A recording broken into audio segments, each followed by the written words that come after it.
Magandang umaga po sa ating lahat, mga kapatid. Magandang umaga po. Araw ng Miyerkules sa ikadalawang linggo sa karaniwang panahon. Sa unang pagbasa, narinig natin ang napakagandang kwento kung kung magkakaroon lamang tayo ng matinding pananampalataya sa Diyos, kahit na mga bagay na imposible mangyayari.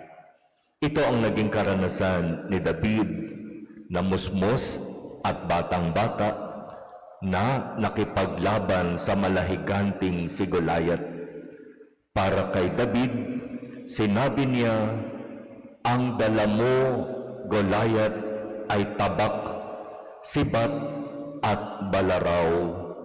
Ngunit ako, lalabanan kita sa ngalan ng Panginoon, ang makapangyarihang Diyos ng Israel."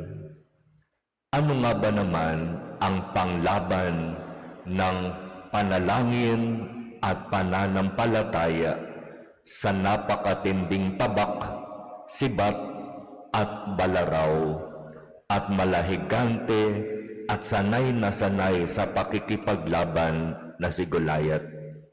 Napaka-imposible.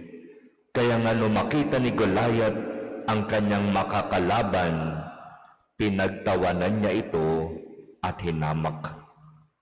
At sinabi, "Ikaw, lalaban sa akin? Halika rito, ipakakain kita sa mga ibon at sa mga hayop." Pero matindi ang pananampalataya ni David. Para sa kanya, sa maraming pagkakataon noong ako ay nagpapastol ng tupa, ako'y iniligtas ng Diyos sa mga kapahamakan. Ako ay iniligtas niya laban sa mababangis na hayop. Patutunayan ko sa inyo na ang Diyos ng Israel ay buhay at makapangyarihan. At alam natin itong kwentong ito, di po ba? Maliit pa lamang tayong mga bata, naririnig na natin ang kwentong ito.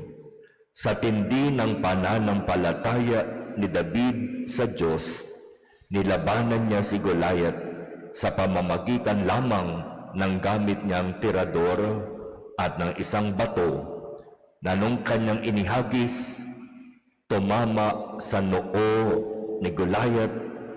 Bumaon ito sa kanyang noo na siyang nagpabagsak sa malahiganting mandirigma, at ito'y bumagsak at halos naging pagkakataon kay David para lapitan, hugutin ang tabak nito sa kanyang gilid at pugutan siya ng ulo.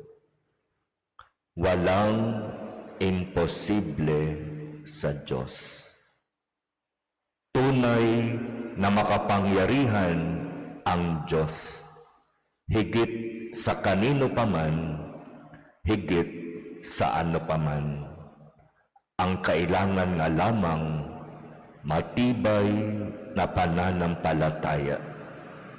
Imposible mang mangyari na nanalig ako na mangyayari ang aking ipinapakiusap at hinihiling sa Kanya.